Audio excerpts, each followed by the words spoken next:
Você vai ser Uber pro resto da vida. A frase saiu seca, atravessando o carro como um tapa. Mateus manteve as duas mãos firmes no volante, os olhos presos na avenida à frente. O GPS falava baixo, ignorado por completo. Pode parar o carro agora, continuou a passageira já com o celular erguido. Esse caminho tá estranho. Você acha que eu sou idiota? O semáforo fechou. O carro parou. Ela aproximou o celular do rosto dele, gravando cada detalhe. Gente, olha isso.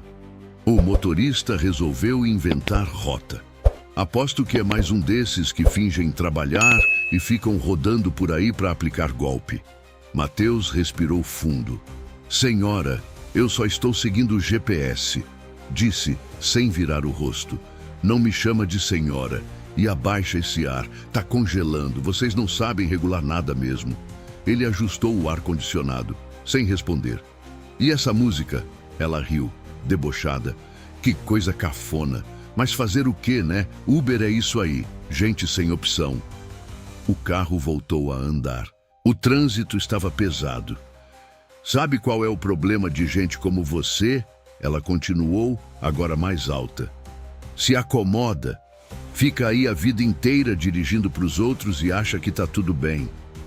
Mateus apertou o volante. Eu pedi silêncio. Ela disparou de repente. Ou você quer que eu ligue para a polícia agora? O celular continuava gravando. Olha o rosto dele. Olha o jeito que responde. Depois não sabe por que vive sendo denunciado. Alguns carros ao lado diminuíram a velocidade. Pessoas olhando. Mateus sentiu o rosto queimar, mas não de raiva, de vergonha. Ele sabia exatamente como aquela história costumava terminar. E naquele momento parecia que ia terminar igual às outras. Logo depois desse começo pesado, me conta, de qual cidade ou país você está assistindo essa história?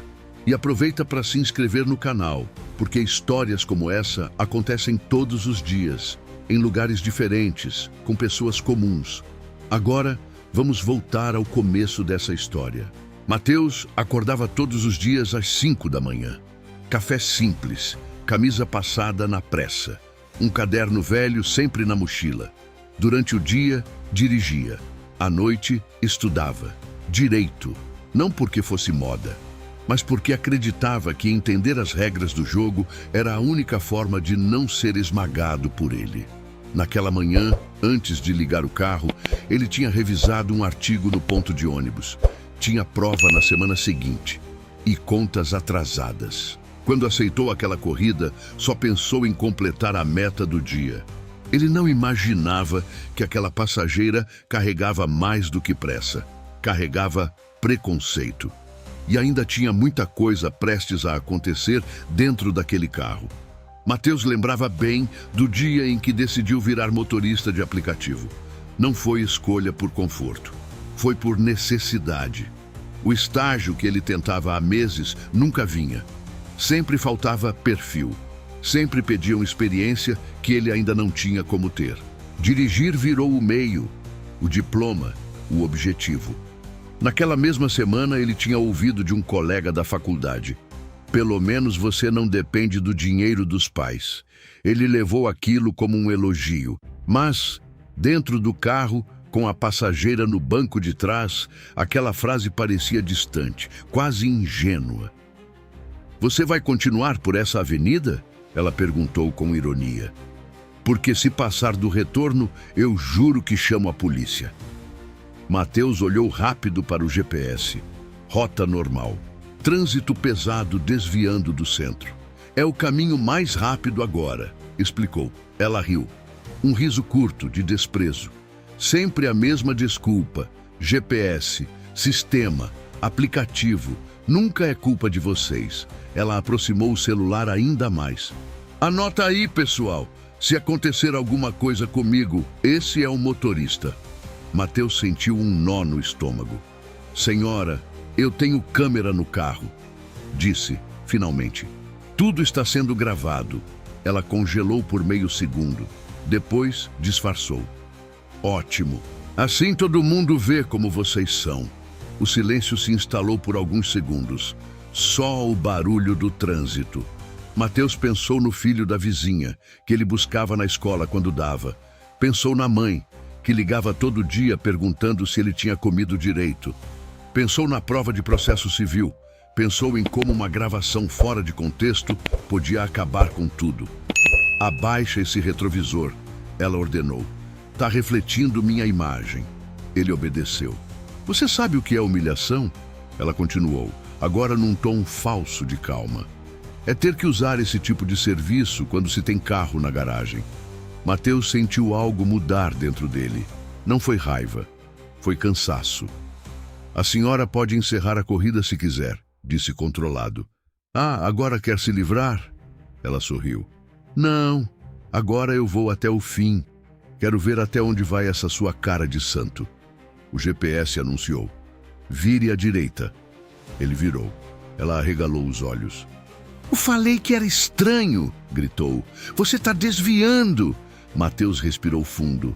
Esse desvio apareceu agora por causa do trânsito. Ela começou a falar alto, chamando atenção, gravando. Se algo acontecer comigo, a culpa é desse motorista.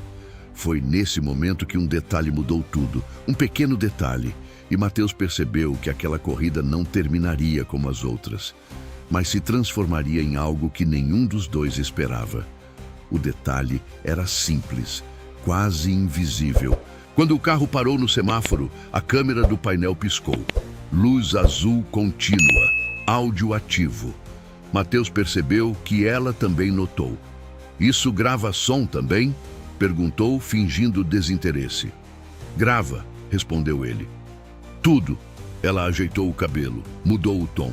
Então você não se importa se eu falar, né? Já que não deve nada. Mateus não respondeu. O carro voltou a andar. O trânsito fechou de vez. Engraçado. Ela continuou. Você fala direitinho, até parece estudante. Ele manteve os olhos na pista. Sou estudante. Ela riu, alto. Deixa eu adivinhar. Administração? Educação física? Direito. O riso morreu no ar. Direito? Repetiu. Você?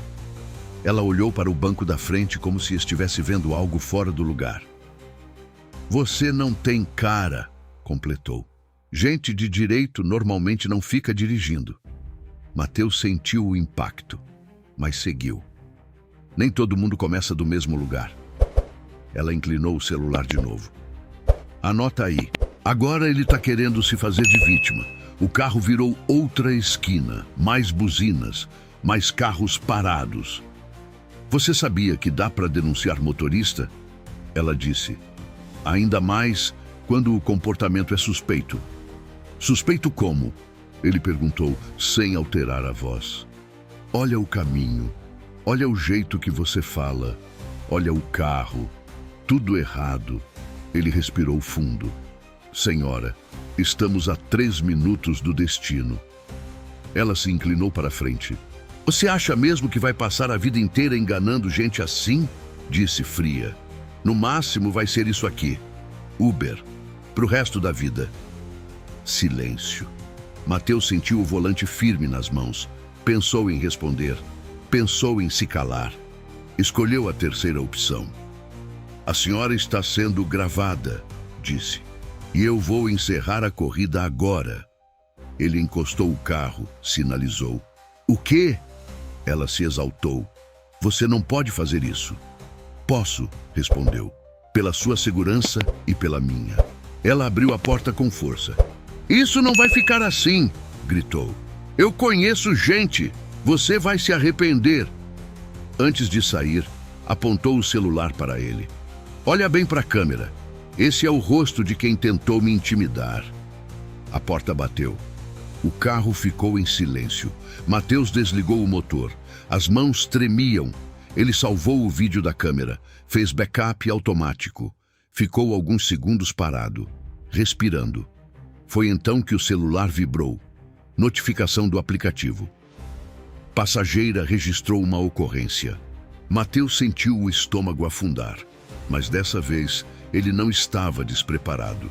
E o que parecia o início de um problema era, na verdade, o começo da virada. Mateus encostou o carro e ficou alguns segundos olhando para a tela do celular. A ocorrência estava ali, formal, fria. Conduta suspeita, rota estranha, ameaça velada. Ele sabia como aquilo funcionava. Uma palavra errada, um recorte fora de contexto. E o motorista virava culpado antes mesmo de ser ouvido. Abriu o aplicativo da câmera do painel. Reviu o vídeo desde o início. O tom dela, as acusações, as ameaças. O momento em que ela começou a gravar primeiro. Separou os trechos, salvou tudo na nuvem. Respirou. O telefone tocou. Boa noite, Sr. Mateus, disse uma voz neutra. Aqui é do suporte. Recebemos uma denúncia da passageira. Precisamos ouvir sua versão. Claro, respondeu. Tenho tudo gravado. Silêncio do outro lado. O senhor poderia enviar os arquivos? Ele enviou. Enquanto aguardava, o carro voltou a andar. Não por pressa, mas porque ficar parado fazia a cabeça girar. Mateus lembrou da primeira mensalidade da faculdade. Lembrou do dia em que pensou em trancar. Lembrou do pai dizendo que trabalho honesto nunca envergonha. Minutos depois, nova ligação. Senhor Mateus, nós analisamos o material. A voz já não era tão neutra. A gravação mostra claramente a passageira fazendo acusações graves, sem fundamento, inclusive com falas de cunho preconceituoso. Mateus fechou os olhos. A ocorrência foi encerrada, continuou, e o perfil dela receberá advertência. O seu não. Ele agradeceu. Desligou. Achou que tinha acabado ali. Não tinha. Na manhã seguinte, o vídeo da câmera interna apareceu em grupos de bairro. Depois, em páginas de discussão. Sem rosto borrado, sem edição favorável. As pessoas ouviram, viram, reconheceram o padrão. Comentários se multiplicaram. Isso é crime. Ela podia ter acabado com a vida dele. Quantos passam por isso todo dia? Horas depois, um e-mail chegou. Assunto: convite para entrevista de estágio. Mateus abriu. Leu uma vez. Depois outra. O escritório tinha visto o vídeo. Não pela polêmica, mas pela postura. Gostaríamos de conhecer o candidato que manteve a calma diante de uma acusação injusta. Ele sorriu pela primeira vez em dias. Naquela noite voltou a dirigir. Mesma rota, mesmo carro, mas algo tinha mudado. Não nele, no olhar das pessoas. Alguns entravam em silêncio respeitoso. Outros perguntavam se era ele mesmo. Mateus respondia com educação, como sempre, porque a virada não foi sobre status, nem sobre vingança. Foi sobre verdade registrada e sobre como, às vezes, quem tenta humilhar acaba revelando mais de si do que do outro. E você? Se estivesse naquele banco de trás, teria apertado gravar por medo ou por preconceito? Conta nos comentários o que você faria. E se acredita que todo trabalhador merece ser tratado com respeito, independente do volante que segura.